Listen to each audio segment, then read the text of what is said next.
എല്ലാം നമ്മൾ ഒറ്റയ്ക്ക് ചെയ്ത് കഴിഞ്ഞാൽ നമ്മൾ സ്ട്രോങ് ആവൂ, എല്ലാം നമ്മൾ ഒറ്റയ്ക്ക് ചെയ്ത് കഴിഞ്ഞാൽ നമ്മൾ ഇൻഡിപെൻഡൻ്റ് ആവൂ എന്ന് നിങ്ങൾ കേട്ടിട്ടുണ്ടോ? അത് നമ്മൾ കേട്ടതിൽ വെച്ച് ഏറ്റവും വലിയ കള്ളത്തരാണ്. നമ്മൾ ഇൻഡിപെൻഡൻ്റ് ആവുക എന്ന് പറഞ്ഞാൽ എല്ലാം നമ്മൾ ഒറ്റയ്ക്ക് ചെയ്യുക, അല്ലെങ്കിൽ നമ്മൾ സ്ട്രോങ് ആവുക എന്ന് പറഞ്ഞാൽ നമ്മളെല്ലാം ഒറ്റയ്ക്ക് ചെയ്യുക എന്നല്ല. നമ്മൾ വിചാരിക്കുകയാണ് നമ്മൾ സ്ട്രോങ്ങർ ആവുക എന്ന് പറഞ്ഞു കഴിഞ്ഞാൽ നമ്മൾ ആരെയും ഡിപ്പെൻഡ് ചെയ്യാതിരിക്കുക എന്നുള്ളതാണ് അതിൻ്റെ അർത്ഥം. എന്നിട്ട് എന്താ സംഭവിക്കുക? ബേൺ ഔട്ട് വരും. ഒരുപാട് ആൾക്കാർ വീട്ടിലുണ്ടെങ്കിലും you will feel a lone. മാത്രമല്ല നിങ്ങളുടെ റിലേഷൻഷിപ്പ് സഫർ ചെയ്യാൻ തുടങ്ങും. ശരിക്കും നമ്മൾ ഇൻഡിപെൻഡൻ്റ് ആവാന്ന് പറയുന്നത് ആൾക്കാരെ നമ്മളെടുത്ത് നിന്ന് മാറ്റുക, എല്ലാം നമ്മൾ ഒറ്റയ്ക്ക് ചെയ്യുക എന്നല്ല, ഒരു ബാലൻസ് കൊണ്ടുവരുന്നതാണ്. എവിടെയൊക്കെ നിങ്ങൾ നിങ്ങളായിട്ട് നിന്ന് ഡീൽ ചെയ്യണമെന്നും എവിടെയൊക്കെ നിങ്ങൾക്ക് പകരം മറ്റുള്ളവർ ഡീൽ ചെയ്താൽ മതി എന്നും ഉള്ളൊരു ബാലൻസ്.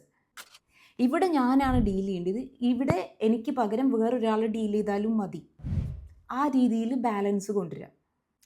ഒരു ബേർഡിനെ ആലോചിച്ച് നോക്കിയാൽ ആ ബേർഡ് ഫ്രീ ആയിട്ട് ഇങ്ങനെ പറന്നുകൊണ്ടിരിക്കുക എന്ന് പറയുന്നത് അതിൻ്റെ ഇൻഡിപെൻഡൻസ് ആണ്. പക്ഷേ അത് കൂട്ടിൽ തിരിച്ചെടുത്തി കഴിഞ്ഞ് കഴിഞ്ഞാൽ അത് കുറച്ച് നേരം റെസ്റ്റ് ചെയ്യും. അത് ബാലൻസ് ആണ്. എപ്പോഴും പറന്നുകൊണ്ടേയിരിക്കുകയാണ് ആ പക്ഷിയെങ്കിൽ ആ പക്ഷിക്ക് ഒരു കൂടുണ്ടാവില്ല. എപ്പോഴും പറക്കാതെ വീട്ടിൽ തന്നെ ഇരിക്കുകയാണെങ്കിലോ ആ പക്ഷി പറക്കാനും പഠിക്കില്ല. അവിടെ നമുക്കൊരു ബാലൻസ് ഉണ്ടായിരിക്കണം, നമ്മൾ ചെയ്യുന്നതിനും റെസ്റ്റ് ചെയ്യുന്നതിനും.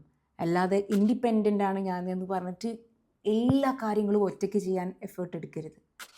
ഞാൻ ഇൻഡിപെൻഡൻ്റ് ആണ് എന്ന പേരും പറഞ്ഞിട്ട് നിങ്ങൾ ലൈഫിൽ ഒറ്റപ്പെടുന്നുണ്ടെങ്കിൽ, if you are ready to live in balance, come and join the Wednesday workshop which I am conducting. There I will teach you more in detail.